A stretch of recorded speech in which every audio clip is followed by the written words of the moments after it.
mga katinig ko. Habang pinapakinggan si Senador Robin Padilla sa naging talakayan, ramdam mo talaga yung emosyon. Hindi lang ng senador kundi pati ng mga magsasaka na matagal nang umaasa sa tulong ng gobyerno. Ang sakit pakinggan, yung linyang, bakit kami masasaktan? Ang magsasaka, iwan na iwan. Parang sigaw na ng taong sawang mangako, pero palaging napag-iiwanan. Sabi nga ni Senator Robin, dapat daw maging diretsahan na lang. Walang politika, walang palakasan. Kasi totoo naman kung sino man ang nakaupo, dapat ang sentro ng usapan ay taong bayan. At nang banggitin pa yung tungkol sa isang individual, doon lalo mong makikita na may mga sugat na hindi lang tungkol sa proyekto kundi sa tiwala. Kaya raw nila pinapakita sa publiko ang totoo kasi gusto nilang malinaw. Hindi sila kalaban, gusto lang nila ng hustisya at respeto. Sana lahat ng opisyal ganito, yung marunong makinig, hindi lang magsalita. Man kami masasaktan. Kami naman po ay nag-imbestiga. Napatay sa administrasyon mo eh. Huwag mo na ituro yung dating administrasyon. Ba? Hindi, Lumang tugtugin na yan. Na lang po, sir, kasi po, kawawa na po ang magsasaka. O medyo iwan na po. Iwan na. Lahat po gumaganda na ang buhay. Yung mga magsasaka, iwan na iwan, boss. Opo, kayo na lamang po ang inaasahan. Ang DA at kayo, sana po maging diretsahan na lang po ang kung ano man yung kailangan talaga.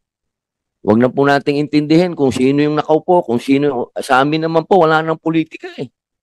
So totoo lang po, hindi na namin iniintindi ng aming chairman kung ano pa yung politika mo o ano yung politika niya. Magsasaka na lang po ang isipin natin, boss. Kung ano po ba sa ngayon, magkano po ang kailangan ninyo. ang initial nga po na request namin, kahit na nga sana huwag kaming dagdagan kung balik man lang po sana yung pantay doon sa aming GAA po noong nakaraang taon, abay marami na po tayo matutulungan magsasaka po. Ay, kapartner niyo po ako dyan. Sasabihin po natin yan sa ating chairman. Pagtutulungan po namin dahil alam niyo po, maswerte po tayo dito ngayon sa chairman natin sa agriculture at talagang sa kanya po walang politika. Lusob ng lusob ito eh. Kaya sana po, pagtulungan po natin. Isang question na lang po. Yung tungkol po doon sa namatay, pwede po bang sagutin niyo po kami? Ano pa talaga ang nangyari doon sa batang yon? Bakit? May nagsasabi pa na kasalanan pa ng bata. Ano po ba nangyari doon sa abogado na yun? Well, actually po, ang nakakalungkot nga ay nangyari, ano po, actually hindi lamang si Kyle ang naging empleyado po ng National Irrigation. Yung magulang po niya, yung nanay at tatay niya ay nagtrabaho rin po sa NIA. In fact, yung mother niya is ang aming HR po noong time na yun, noong nakaraan, bago po siya mag-retire.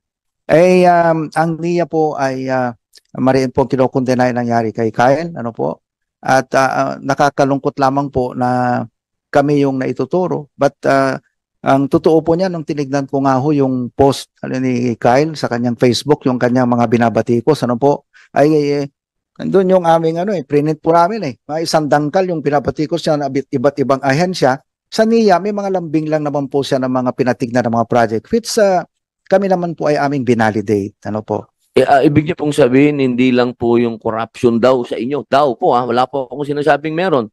Daw, sabi na po ni Kyle na meron daw pong corruption sa inyong tanggapan.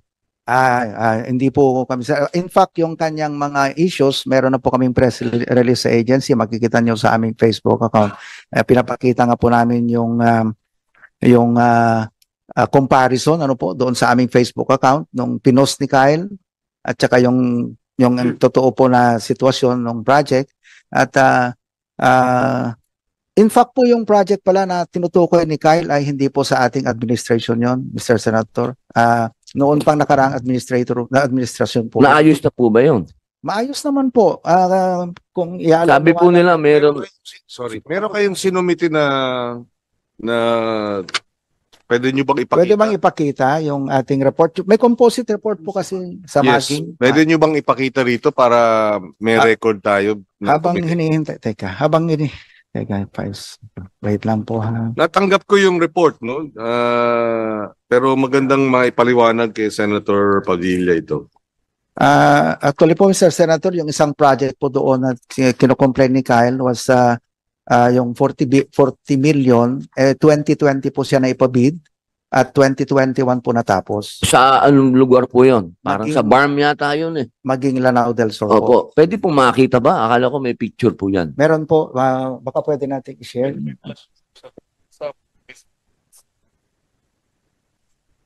Ay, binigay sa akin ito. Itong report natin. Andito sa akin. Ito. Wala kayong ano nito? Meron. May copy Ito. na pero yung sa social media sa pwede na. Ayan yan, dito na lang para makita ng Senator. Hindi nyo kayang ilagay rito para for the record. Kaya ang totoo niyan, Mr. Chair, ay kung tutuusin mo, yung kanya naman binabatikos hindi naman sa ating administrasyon. Ano po? So, kaya nga binigyan namin din ng pansin ito. Naayos po ba niyo? Sa administrasyon niyo, naayos po ba niyo yung nirereklamo niya?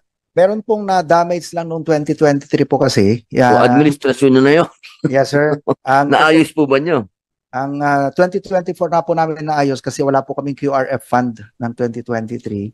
So, 2024 na ayos na po yun. So ayos na po. Opo, ayos po yun. Ano pong sabi niya bago siya na, yun po ba nabawi niya na naayos niyo? Pwede po ba nating, sino bang, ang, Kasi boss, kayo yung ano, kumaga Opo. last touch. Kayo po yung last nandito- touch. Kayo yung last touch eh. Oo. tama po yan. Anyway po, nandito po yung aming representative po ng Mindanao projects, ano po, yung overall projects namin sa Mindanao. Nasaan Si po? Ma'am Salome, baka pwede ho natin, kasi sila po yung nag-validate noong project dati. Bilisan po natin. Ma'am, Baka 3 minutes na lang ako. Dapat hindi kasama po yung Senator sagot Padilla, ikaw lang ang nag-reserve kaya mas pwedeng i-extend yung inyong 10 minutes. Salome, magandang ano po sa inyo hapon. Pwede niyo po bang bigyan kami ng kaliwanagan dito? Dahil sa Mindanao po itong nangyayari. Alam niyo naman po na lugar ko din po yon. Good afternoon po, Honorable Chairperson and Honorable Senator Robin Padilla. I am Salome Naragas Layasan. I am one after we received the memorandum from Administrator Eduardo E.D. Chigilian. The team composing of technical engineers from the Mindanao regions, Region 9, 11, 12, 13, and from the central office proceeded immediately to the Maging Communal Irrigation Project. From there, Ma'am, sorry po. Saan po ito lugar sa Mindanao? sa Lanao del Sur po ba ito? Lanao Sur po ng Maging. So, nag-walk through kaagad kami papuntang dam. From there, sa dam, nakikita namin upstream of the dam, may tubig and flowing towards the intake. Yung intake papunta ng main canal in full capacity. So therefore, another thing, nakikita po namin na yung physical structure ng dam ay in place. The components, the parts of the dam, andoon po. So, the team concluded that the dam is operational po. And pagkatapos doon, we proceeded, nag-walk through din kami sa main canal up to the lateral A canal and lateral B canal. Nakikita po namin that the structure ay in place and water is flowing, conveying nagko-convey po yung canals ng eksaktong tubig. So yung pong pinakita niyang Irrigation. picture na wasak, gawa na po ngayon. Opo, lahat. Hindi namin nakikita yung mga pictures na nasa social media which questions the integrity of the project. Yun po, sir. In fact, we have farmers na gumagamit na po ng tubig, nagtatanim na po. So yun, the Maging Communal Irrigation Project is operational. Yun lang po ba ang kanyang sinasabi na nagkaroon ng anomalya doon po sa inyong ahensya? Yun lang po? Wala na po bang ibang siyang tinuro pa? Meron pa po yung ating Ditsaan Ramain National Irrigation System, particularly yung Water Masters Quarter na nasisira nung nakita namin, pinuntahan namin, nakikita yung door at saka yung electrical lang po. With the permission of Senator Padilla, tama ba ito yung posted sa kaliwa? Ibig sabihin pinost nung naging biktima.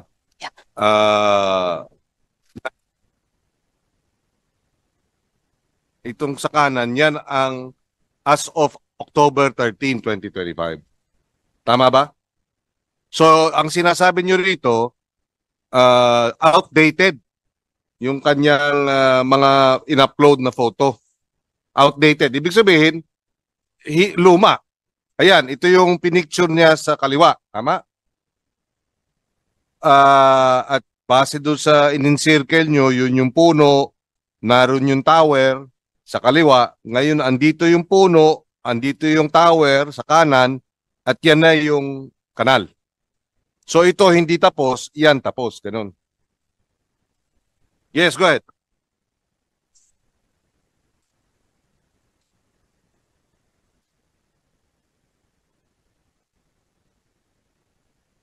Natabunan po yung kanal. So, after that, yun with yung sinasabi kanina ni administrator na in 2024, inayos po. So that's why we have that picture to the right na restored na po. Yun yung nakikita na namin. So ito rin. Ne, yung tapos na yan. Ayan. Please use the microphone, Administrador. Yung kanal po kasi, kung mapansin niyo po, naka-slope. So nung bumaha po, natabunan siya ng lupa, pero nasira yung kanal. Pero naayos din po. Yan ang sinasabi na. Okay, so can we go back to that one, yung kaninang, yan. So itong sa kaliwa, pagkatapos ng kalamidad. Tama? Yeah. Kaya ganyan ang itsura. Yes. Ay, hindi naman dahil substandard yun, ano? Lalong hindi po ghost, Mr. Chair. So hindi ghost. Hindi ghost. Hindi. Pero hindi rin substandard. Actually po, Mr. Chair, kung pwede lang, kasi ang sistema po namin sa NIA, kapag nag-validate po kami, hindi lang yung project, kinakausap po namin yung tao, yung mga irrigators association natin. Meron din pong interview dyan, kung pwede lang namin i-play, para makita nyo pati yung, kung ano yung problema nila. Tinatanong namin. Teka, sino tong nandito sa kaliwa? Siya ba yun? Siguro po. Hindi, yung sa kaliwa. Yung nagpicture ng merong kasi siya nag-post niyan. Hindi natin alam kung siya yan. Pero siya nag-post niyan. At ang kanyang ba't nawala? Anyway, pakibalik at ang sinasabi niya dyan sa post niya doon sa kaliwa hindi kompleto, hindi ayos. Pero nung as of October 13, pinakita ninyo ulit sa pangalawang picture na tapos at gumagana. Kasi namatay siya o pinatay siya October 10. So itong pag-check nyo 3 days later. I have to say po, Mr. Chair, pag kami natatanggap kami mga report, kahit sa social media lang, nagpa-validate po kami. So may mga validation po kami per region. Kaya lang dito sa case na ito, hindi namin ginamit yung region kasi nga gusto namin malaman yung katotohanan. So kung napansin nyo po, lahat ng regions doon may team, may pinadalang team. Puwera po yung Jacob. Chairman, mabalik lang tayo Yes, go ahead. sa napatay. So masasabi niyo po talaga na sa inyo pong ahensya wala pong nangyaring anomalya. Opo. Gusto ko lang po idagdag. Kasi Mr. para Chair. maliwanagan po natin dahil Opo. alam niyo po tinawag po ang atensyon namin kasi ng mga grupo. Marami pong grupo ang humihingi ng tulong at humihingi ng hustisya. Pati po yung mga samahan ng abogado, may mga fraternity. Kaya gusto po namin liwanagin kasi siyempre kayo po yung naituturo eh. Hindi po kayo Sabihin yung ahensya nyo. Opo. Yun nga po ang malungkot, Mr. Chair. Actually, nung mangyari po yan, sumulat kami kaagad sa PNP, sa CIDG, sa NBI, at nag-usap-usap nga po yung union ng mga empleyado ng SANIA at top management. Nag-offer po tayo ng reward para po sa kung sino makapag-provide ng information, ano po, reward, nag-offer kami ng reward money. Pero kung pagdating po sa implementation ng project, Mr. Chair, is that ang masasabi ko po, iba ang sistema ng NIA. Alam po ng ating gagalang-galang na chairman yan. Kasi po sa NIA po, pagka magsisimula pa lang ng project, kasama na po namin yung may mga irrigators association. Sa pirmahan pa lang po ng kontrata, nandyan na sila. Meron pa po kami tinatawag na pre-construction conference na kung saan ina-explain ng NIA sa ating IAs, sa municipal agriculturist at sa municipal engineer yung scope of works. At mahigpit po ang tagbubili namin sa NIA na yung 70% ng workforce doon ay dapat IAs po. Dahil ang aming mindset, kapag ka ang nagkatrabaho doon ay may sense of ownership, ay ipagmamalasakit po nila. Hindi lamang po yon. Kasama rin po sila sa inspection at sa acceptance po ng project. Malabo po na magkaroon ng yung opo dahil sila po mismo ang kasama nagtatrabaho. Meron po ba kayong suspect? Well, kami again tinignan ko nga po yung Sino po tinitingnan? Andito ba ba? Mr. Chair, isasabit namin sa inyo yung kanyang post. Ano po, ang dami kasi lahat ng ahensya, lahat ng agency. Pag sinabi mong lahat, anong lahat? I mean, Senate, Congress, DPWH, DOH, lahat po may po na po si Kyle.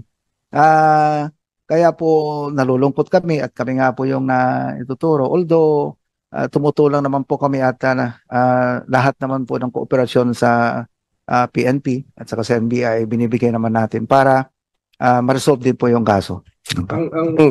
Base dun sa informasyon ng PNP, parang siya, di ba? Lumalabas hired assassins kasi riding in tandem ata, no? Ang pumatay sa kanya.